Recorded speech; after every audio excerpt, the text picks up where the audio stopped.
everybody, and welcome to episode 12. We've made it to a dozen. It's Bucs UK TV, and it is victory week indeed. Some of us didn't think we were going to beat the Packers, but we've proven wrong, and I'm really pleased to be on the wrong side of the prediction for once. I am joined yet again by Dom, who's now got the hat trick. Hello. Back to front. Hello. And we're joined by Phil as well. Hi, everybody. And joined again by David. Hi, everyone. Oh, you cracked me up, Dom. That's brilliant. So, as usual, we start with our groveling and begging. Please subscribe to us on YouTube. Please give the video a thumbs up. Please tell us your views to mail@bucsuk.org and WhatsApp us a video to 07311 212 713. And then we will get straight into the main course of this episode, devouring the remains of the Packers.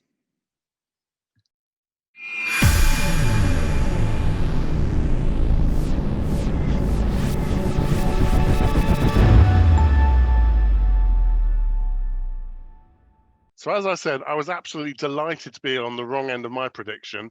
But Dom, I think you had it nailed in terms of the winner, didn't you? Yes. I must admit it was more hope than judgment, but I did. And I couldn't envisage us winning by that score. And after, I was writing notes down during the game. And at the first quarter, I wrote about Green Bay. They're too good and it's too easy. And at the first quarter, I thought that was going to happen. But we turned it round. And Phil, how did you feel after that first quarter? It's the same as Dom thought. Like, oh, here we go again. But you know what the Bucs have been doing all season? They haven't been playing for 4 quarters. We've been playing for about 2 of them. We managed to do 3 this year, this last week, and I had a feeling that we were going to come around a bit this week. I like it, David. Did you believe? Was the comeback always there? It wasn't looking great, was it? But, yeah, it was tough going that first quarter, but it just shows turnovers and what they can do with momentum. Absolutely, and David, we'll stick with you. We'll go through our usual offense, defense, special teams. Offense, what was it? What were your big takeaways? I think steady. I mean, defense set us up, so we were in a good position with those 2 interceptions. It was fantastic to see Rojo keep working on that running game and actually getting some good penetration through it. And I think, the big thing about this, Owen, before, I think coming into the season, everyone was saying the fantastic weapons we've got with Evans and that, but actually, and Godwin, but, we haven't actually made monster plays. In fact, all our big yardage has come through actually defensive penalties. But we're doing what's needed. And I think that's exactly why we brought Brady on board, is that, it's calming, it's clean, just do what's needed to win the game. And that's exactly what we're doing. And we look a really good unit now. And that's exactly what Phil's been saying all year long about, the really influencing the effect that Brady has. Phil, by the time you finished the game, Brady had earned his money then, hadn't he? Oh, there's no doubt about that. No doubt at all. I think that the win in general was a statement win. I've been listening to all the experts saying that that we're not good enough. We haven't proved ourselves. We didn't beat, and they keep referring to the Saints game. We didn't beat the Saints. Well, we got a brand new quarterback. We had so many new players who had to ask each other what the names were, and we had no pre-season and a shorter training camp. So it was always going to be like this. And then against the Packers, it all started to come together. I thought that the offense was amazing because Brady is an adaptable quarterback. He adapts to situations all the time. And the speed at which the ball comes out of his hands is incredible. The big plus for me as well was, Gronk was getting a load of stick first few weeks saying, he's not the Gronk of old. Well, no, he's been away for a year. Well, I think slowly but surely he's coming back. And I thought the Sunday's game was saying, well, we're starting to see the Gronk of old that we knew. I think that's right, because he did not set the world on fire pace-wise, No. but he managed to find an opening at the back of the end zone. He had that lovely pass down the right seam. He just got open, I think, and that pass on the right seam, I think I said it on the forum at the time. He made that pass. He made that catch, rather. Sorry, Yes, he did. because he sort of went up and sort of had that what they call a 7, wasn't it? It was an out, sort of out to the corner, and when Brady threw the ball, it was in the air a long time, and he cut his route off and started to come back. He turned back, and that created the separation with the defender. I think if he'd have gone on and run in a straight line, which maybe a less mature vet would have done, actually that's an incompletion or a pass defensed. Yes, I think there's also. I think that's a very, very good point. I think at this point also, I'd like to mention Tyler Johnson as well. He's got to be shout for a number 3 receiver. Godwin's come back from that hamstring, and everybody's had a hamstring injury. No, that's one of those trickiest injuries to get through.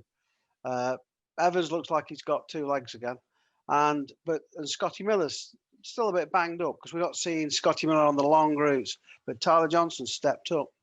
And he's got a legitimate shout for number 3 receiver. Yeah, I think Scotty didn't look the same. He did have a one pass go his way, and he wasn't really what we were expecting.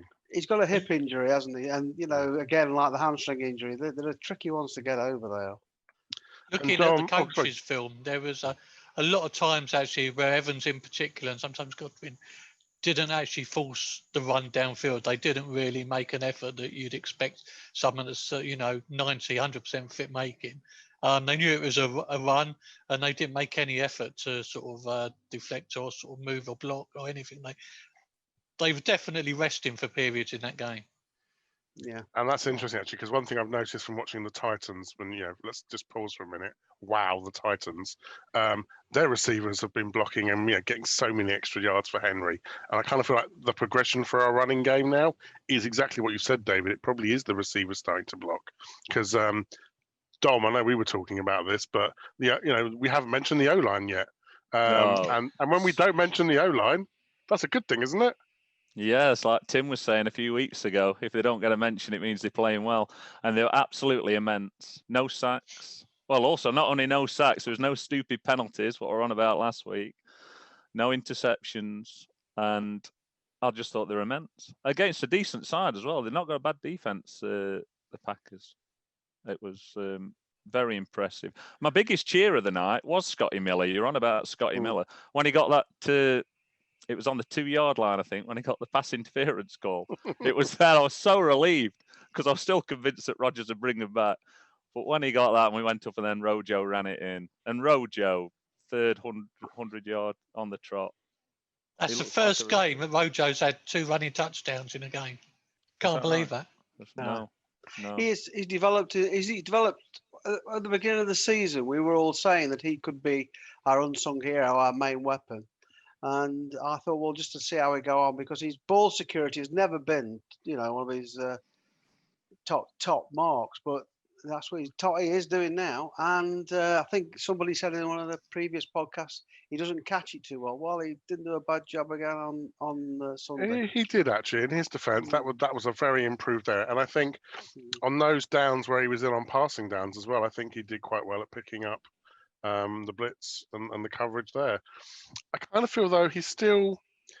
I've read a lot in the press that he's now second tier. That he's the few good games elevated him in the NFL rankings, but I still don't think he's in that Cooks sort of Henry esque level. He's not. He seems like he's breaking it, but he then hasn't got that killer instinct and that pace. No. There's an elite 2 or 3. I think running back, certainly Derrick Henry. I mean, I watched him on via Red Zone, and he's just unstoppable, isn't he? Absolutely unstoppable. But he's not far below. He's in the next probably 4 to 7, I'd have said at the moment. The thing that concerns me about our running game is the fact is that Brady has always liked his runners, and like with the Patriots, they always ran by committee. Fournette's banged up again, and McCoy's still not right. So he's got a lot of weight on his shoulders like that, and I think it was my big question going on. Would he actually handle it with all the the players around him not being around. But yeah, he did. And Vaughan's starting to, he's starting to do his bit as well. So yeah. Yeah, last question before we move on to the D. But the one thing I think about our running game is I think the players, the line's executing, the backs are executing.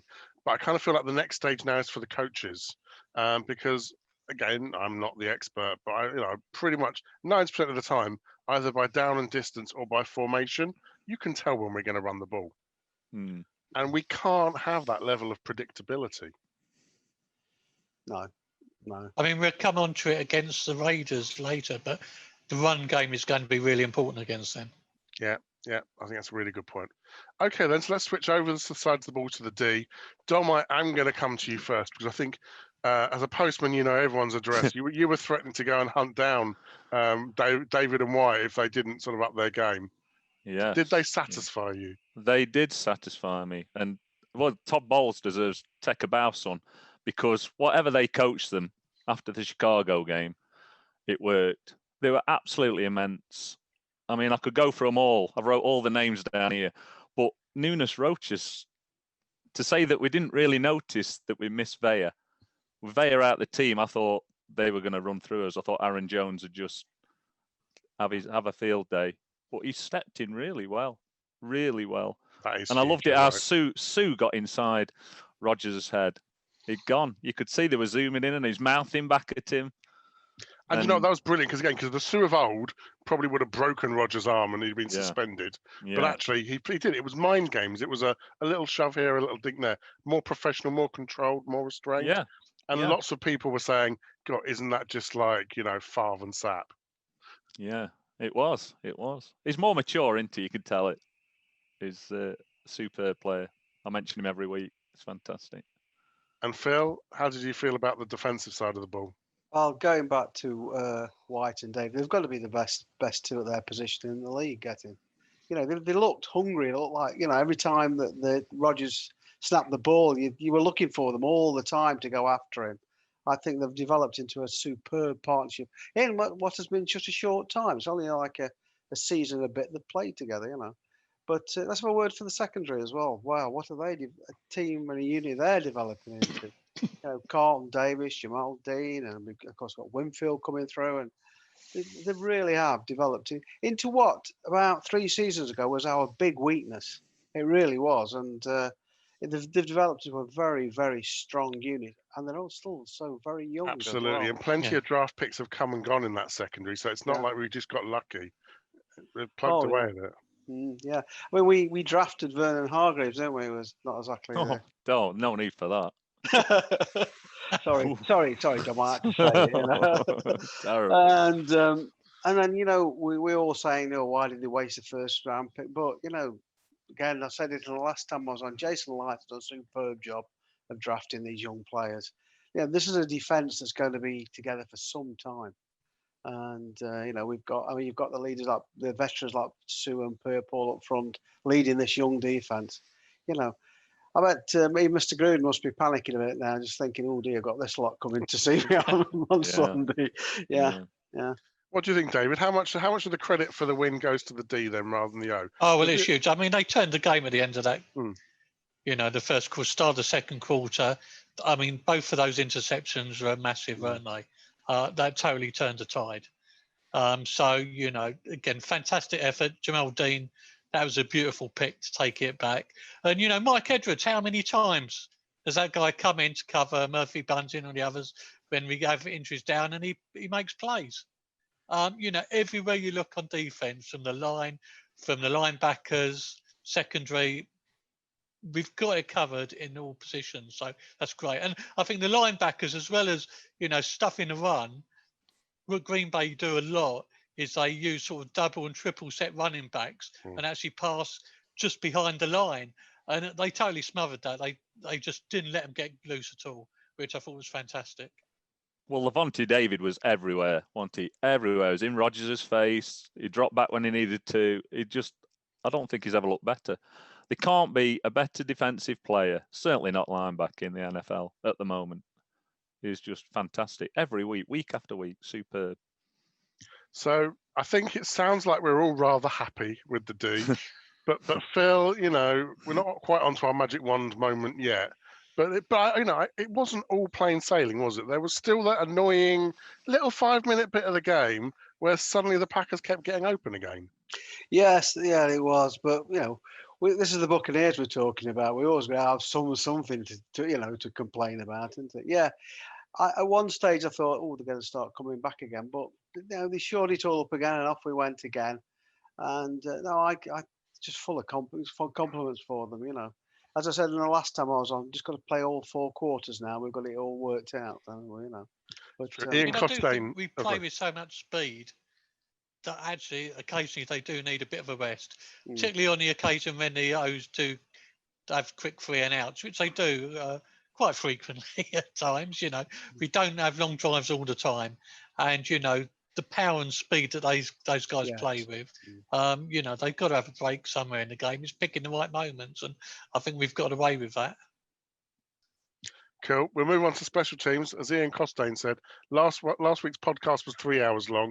This one will probably be 15 minutes. I knew where he was coming from. Yeah. But special teams, I think we can dwell on perhaps a little longer than normal, because I think if you're going down the report card, offense probably got an A-, defense probably give them an A+.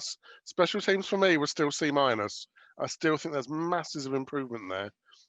David, in terms of breaking down bits of the special teams, where did you think we were strong and weak? Well, we've got a kicker. We don't hide behind the sofa every time we have a kick now, which is a great start. It was like a banana kick, didn't it? It was going well wide right. Wow, the way that came round. It looked as if it was wide all the way, wasn't it? I did watch it back. The kicker was happy. He wasn't sort of scuffing his boot or anything. I think stuck up near it was going in. We always saw sort of drives off the tee in golf would look like that. That was a thing of beauty really for a kicker. The big thing is, we've not made any great strides on any returning the ball from punts. That seems to be the one thing where we've not done anything to recognise at the minute. So that's probably a little bit to actually move forward with, but equally we're not dropping it and muffing the ball either. So let's just be thankful for that. A mistake-free football, but could be better. Yeah. Do you agree with that, Dom? I do. We never look like running one back, do we? But Mickens don't look like he's going to drop it either. And same for the other team as well. They never look like they're going to run one back. There was one against Chicago that got to about halfway, but they just seem to nullify each other. And I love it. There's nothing better, is there, than when a Tampa player runs one back. Happens very rarely, but I'm sure it'll happen one. Someone will be able to commentate on it this season, I'm sure. Especially in the modern game. To even be able to return a kickoff is unheard of. And so the punt coverage, I say it every week, but if you can get 10 yards, you're doing well. Yeah. What do you think, Phil? I think C- is a bit harsh, personally, but there you go. Okay, clearly I'm a bad teacher. Okay. Yeah, I agree with what the other lads have said. Successful special teams for me, it'd be nice to see us run one back. Great. But it's also nice, like you say, no mistakes. Pinion was superb again. And I just think, and like Dave says, we've got a kicker. So, to me, I think huge progress has been made on special teams from what we've seen at the beginning of the season, And if you look at lots of the NFL, a lot of other games, there's not much being run back. They all seem to be, just going for safety first all the time, So let's go for safety first, no mistakes, and let's build on that, eh? Okay, but I will pick you up. If my marking's wrong, I think your grading opinion is probably wrong. The couple of punts, is it 24 yards? We need a little bit more than that out of a punter. I still think you're being very harsh on them, Okay, all right. We'll agree to disagree. Fair enough. And then the last thing I wanted to mention under special teams, which isn't really special teams, but the TV crew made a huge deal out of Tom Brady used to stand like that, and now he stands like that, and the whole world's changed. And basically, they were having a go at Ryan Jensen, weren't they, for the snaps? Yeah. Well, I think if you look at the Tyler Johnson touchdown, it comes out very low, and Brady has to bend down almost down to his shin, and he manages to pick the ball up. Superb, really. Step forward in the pocket and arrow it to Tyler Johnson for the touchdown. And he's probably right. He's probably right. The I'm sure that is the reason he stands like that. You Troy don't Aikman think was it, saying that it. he's got an eye on Donovan Smith? Well, that He's could opening also up be his something to eyeline do with it. to see if anyone's blocking over there. Yeah, maybe you're right. Maybe you're right. To Dave. run in the opposite direction. Cool. Yeah, I think- Okay. Oh, sorry, go on, think- Phil. I was just going to say that that's what I love about. I've always been a big Brady fan ever since he started, and all the people were saying again when they came from the Patriots. Oh, it was Belichick, and he was a product of the system and all that. I just think he just adapts to all situations. You know, if you imagine for a minute, and I'm not having to go at Jameis here. If you got Jameis in the same situation as some of the things that Brady adapted and did, you know, you'd have been seeing a few. I'm not going to say interceptions because I think that I want to think about it, but you know, I just think that Brady is proving everybody wrong.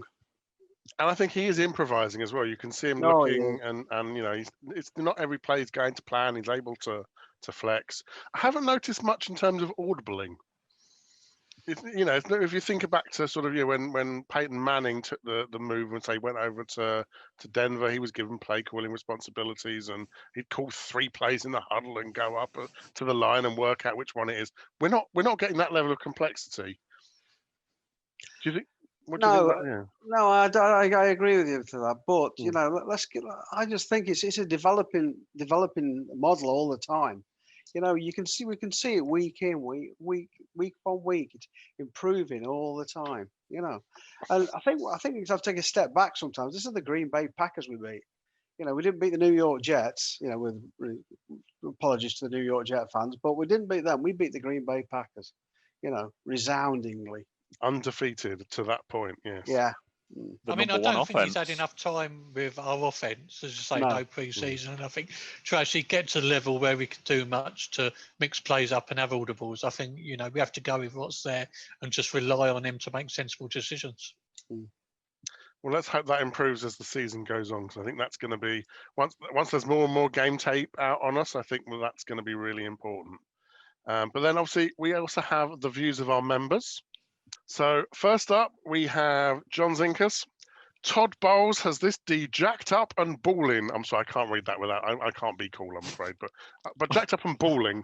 Now Rodgers is benched. Wow, what a night! Have we ever looked this good in a single game since the Super Bowl era? That was a seriously complete performance. And Zink, he used to play the game to quite a high standard, and he knows what he's looking at. So I think that's a good comment. Mariana Worthy. David is my man of the match. So I think, Dom, you've got another member of the fan club there. And who had Tyler Johnson in fantasy? Absolutely. I think he's still going in a couple of our leagues, but if he keeps that up, he probably won't be. That one was special. We all agree, don't we? Yeah. And then Mark Taylor. Now, I'm pretty sure that's not your real beard, Mark.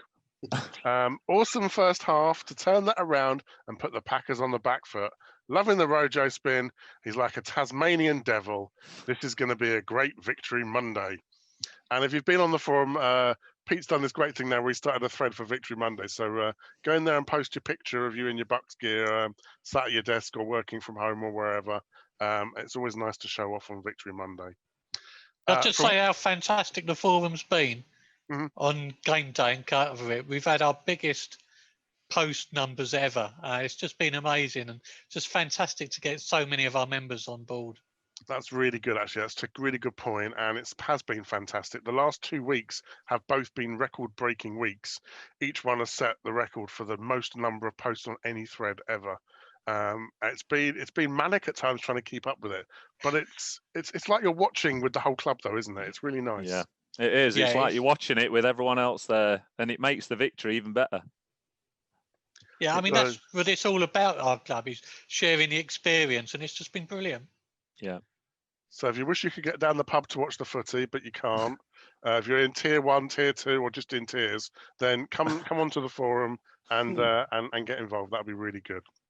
And so from Mark Taylor, we move to Mark Wilson. Yes, you knew, Mark, this was coming. Call me pessimistic, but I thought we'd score less than 28 points in the second quarter. A hit by Winfield as Rodgers stretched for the end zone was the key moment of the game. I really agree with you. First of many times we hit him hard. Now, Mark, you also made the mistake of publicly proclaiming that you're going to call your next child Dean Zini. So, unfortunately, you put that in writing. It is now legally binding, and we've all heard it. So, we look forward to attending Dean Zini's naming ceremony or christening. We can all maybe come in our Bucs uniform. Just let us know where and when, and we'll be there. From Philip Bushby.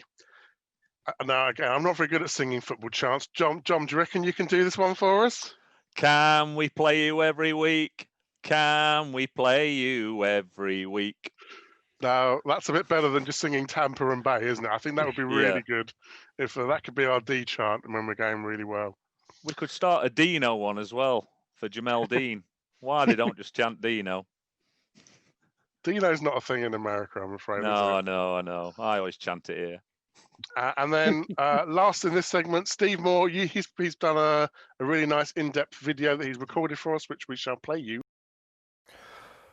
Yes, so I said on Twitter at half-time that the second quarter might have been the best quarter of football I've ever seen from the Tampa Bay Buccaneers. And I think, and I was including the second and third quarters of Super Bowl 37 in that. I think you might have to extend that, even despite the poor first quarter, to the best wire-to-wire performance I've ever seen from the Tampa Bay Buccaneers unit. I think during the first quarter, obviously, like we said, there was worries, and certainly with the run defence on that first drive, you saw linemen getting up and getting their hands on LVD and Devin White, and that got me very, very worried that this might be a long day and a long season for the rush defence of the Tampa Bay Buccaneers. But I think you've got to give credit to not only Raheem Nunez-Roches and obviously both Devin White and LVD, but also the likes of Ledbetter, who came in and obviously hasn't basically seen the field for the first 5 weeks of the season. They're having to step up to replace quite possibly the best nose tackle in the NFL right now. I think certainly that was the cleanest game we've seen from the offensive unit of the Buccaneers for an awful long time, and that responds an awful lot to why it was such a blowout. For once, the offense didn't beat themselves, and while it wasn't the explosion of some of Arians' best offenses, which I don't think any of us really expected more than in spurts from a Tom Brady-led side, we looked clinical on offense. You have to be clean. It's more important than being good.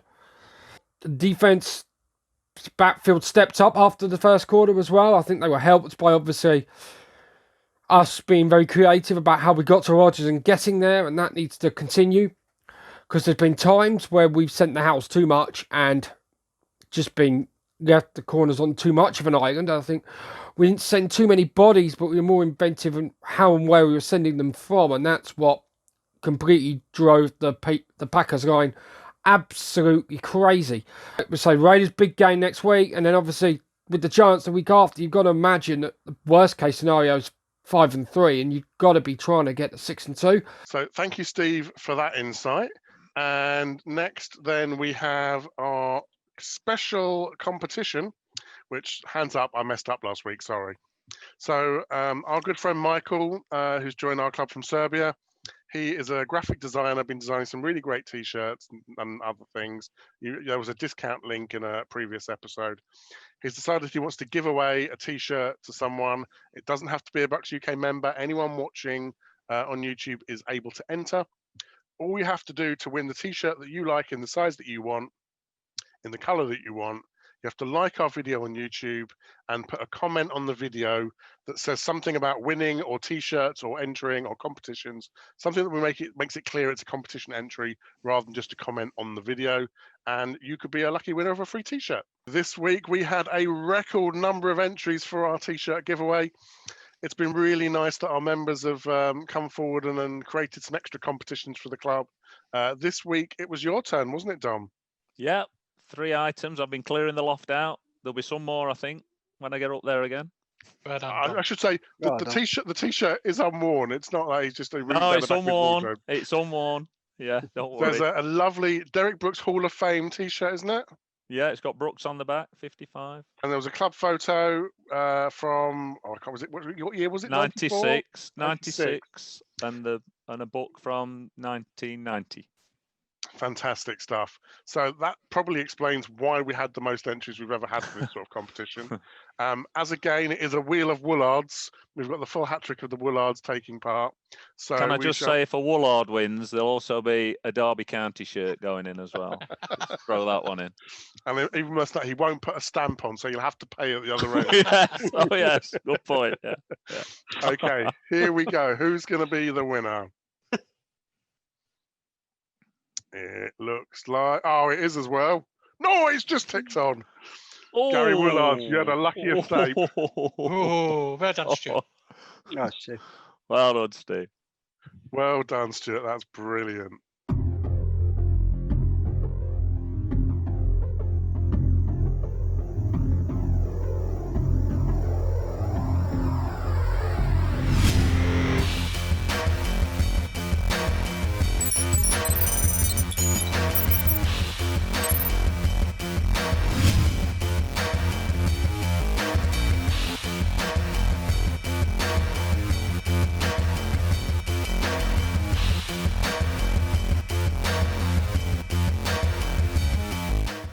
So now we are, of course, looking ahead to our game against the Las Vegas Raiders. Las Vegas, don't say Oakland. And if you saw the preview video, you'll see why we're so confused. Unfortunately, Google Maps hasn't even caught up and the stadium isn't there yet. So you've just seen the satellite zooming in on a bit of sand in the desert.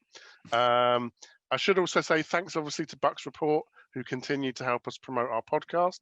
And then we will go ahead then into our look ahead for the game against the Raiders. Phil, maybe if we start with you this time. Obviously, we talk about a key to the game and then we look at a player to watch. So up front, what do you think is going to be your key to the game with the Raiders? I think the key to the game with the Raiders is the it's a tricky one. This is a tricky one. This is John Gruden, isn't he? We're talking about, and much as he is the coach of the Las Vegas Raiders, he's going to dial something a bit special up for us. I just think we've just got to keep doing what we're doing. I've said earlier on that we've got to keep improving. We're improving week on, and now we're now in the next game. I think that we've just got to. Just got to, like I say, get Evans and Godwin another week on, a bit more fitter, long balls, long threats, things like that, and the defense has got to be on top song for this, because I rate David Carr. I think he's a very, very good player, and I think that we've just got to be just more of the same, but just be a bit sharpen the old pencil. Consistency, playing to that same high standard. Yeah. David, what about you? What's your keys to the game? I think the running game's got to be it for us. If you look at Raiders, the first 3 games, albeit they were played against McCaffrey, Kamara and Michelle in their first 3 games, but they got burned through the middle on the running constantly. The number of big plays that each of those teams and the players made and got deep into their backfield, that is their real weak place, and that's what we've got to be hitting them with. And also, I mentioned it, sort of started on it when we were talking earlier, is actually what we need Godwin and we need Evans and our receivers to get deep, to push their secondary back, to create that space as well to run into. If you can get through their line, then there's massive of yards to be made. Yeah, and the cornerbacks are looking downfield at behind them at a receiver. They're not going to have their head turned back to the backfield, are they, to see whether it's McCoy or Rojo coming their way? No. And the other thing, if we can get pressure on Carr, he fumbles the ball. If you get pressure on him, he loses the ball so often. He's already lost it, I think, 6 times this season, 7 times this season when he's actually been sacked. You've got to get pressure on him, and he can't handle it. Yeah, and I think so. Yeah, exactly what we did to Rodgers, we need to sort of rinse and repeat, don't we? Yeah, you've got to watch Jacobs as well. He could be a handful as well, can't he? He's a good running back. He has. Once he gets to open space, he's off. So I think he's going to keep an eye on him as well. Dom, keys to the game for you. Well, I've wrote down here what David was saying about getting in Derek Carr's face is just error prone. but he's playing really well. If you look at his stats this season, he's doing well. But I think if you can just get in his face, which we're more than capable of doing, because they're quite an underrated team. They've done quite well going under the radar a little bit. Their D pretty much shut down Mahomes in the second half of that game against Kansas City. They're a very good team, but I think everything will go through Carr. If we can just get in his face, he'll throw That's the a really ball. good point. We must remember they have just defeated the Chiefs and had a week off. But I've worked out how they did that. Mm. It's because Gruden had to wear face masks so they couldn't hear his crazy calling. They weren't scared of him because they couldn't work out which one he was. But it won't be easy. It won't be easy. In terms of players to watch, Phil, who you've mentioned Derek Carr, you mentioned Josh Jacobs. Anyone else on the roster that we ought to be aware of, do you think? I think it's like one of the lads was saying early on. You with Gruden, you just have to expect the unexpected with him. You know, I think he's got some weapons there that we've just got to be a bit careful. But I'm a big fan of Jacobs. A real big fan of Jacobs. I think he's a very, very good player. You've got to watch Ruggs, Yeah. definitely, because he's Renfrew as well. lights out. He was playing well Winfrey. until he got injured. Yeah. But yeah, Ruggs and Renfrew are good, deep, fast, lanky receivers, a bit like ours. Ruggs, I mean, Ruggs isn't necessarily a sleeper. I don't think anyone can say 'cause he was a high sort of pick, but he has gone under the radar in that before the season started, no one was really expecting him to have the season that he's had, other than me. I drafted him in 2 of my fantasy leagues. But I'll be hoping he truly sucks. And then, yeah, Renfrew, I think he's been a good 1-2 combination. It's quite similar to Evans and Godwin in a way, isn't it? In that they'll take it in turns. He did well to draft Renfrew though, because he was, when he played for Clemson, he was always a guy to always spare, always somebody to go to all the time. You know, his safety valve. You know.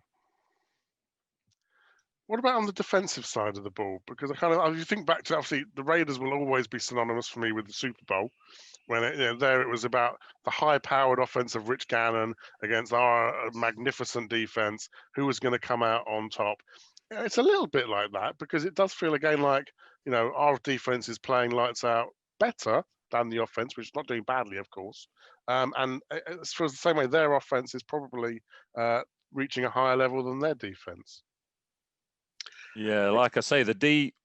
If any team that can all virtually shut down Mahomes in the second half, they've got to be doing something right.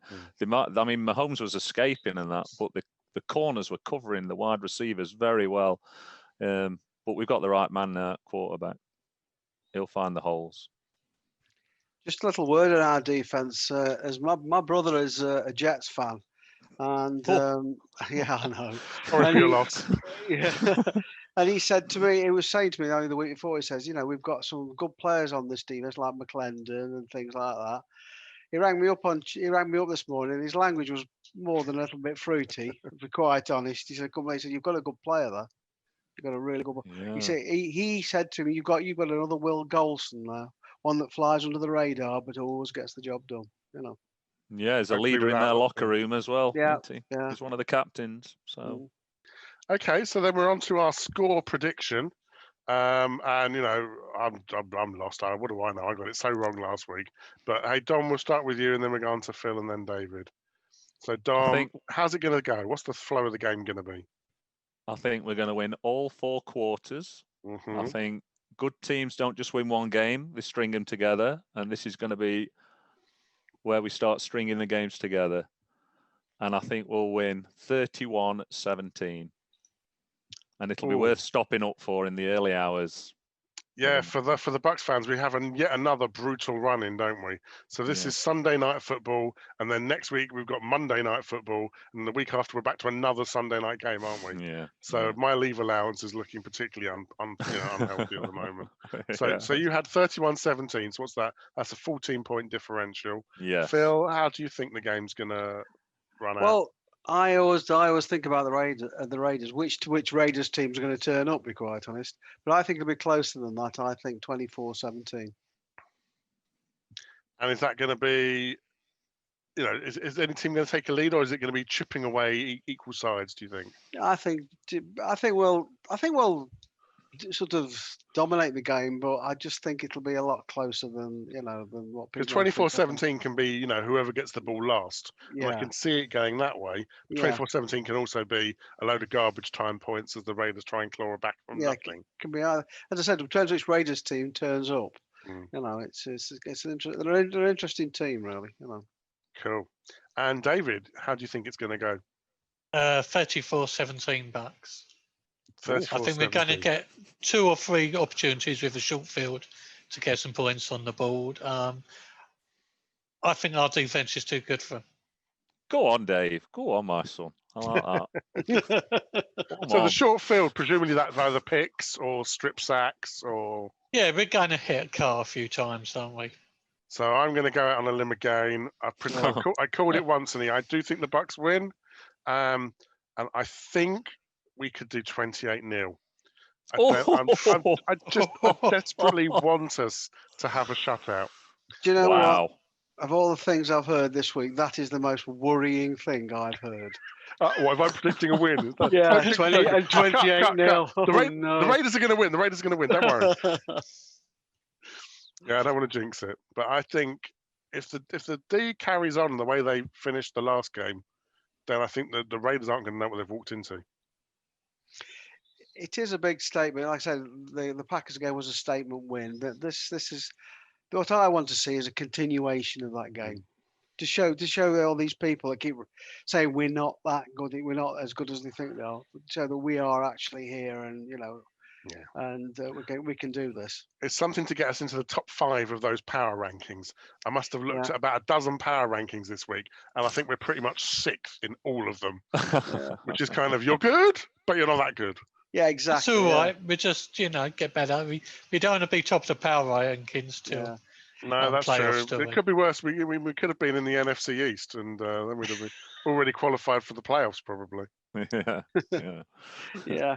The other thing is pressure's on this week because of the Rays. Like we've got to keep this Tampa thing going. Yeah, that worries me. That feels like a lot of peer pressure, doesn't it? Yeah, it does a bit. Yeah. That trophy's definitely doing the rounds. There must be at least 6 copies of that trophy, given it's got more sightings than Elvis. It's not an easy one to hide either. That is true. Okay, well, at which point you can see how relaxed and happy we are, and let's hope this continues. Maybe we'll have a drinking game next episode, depending how we get on.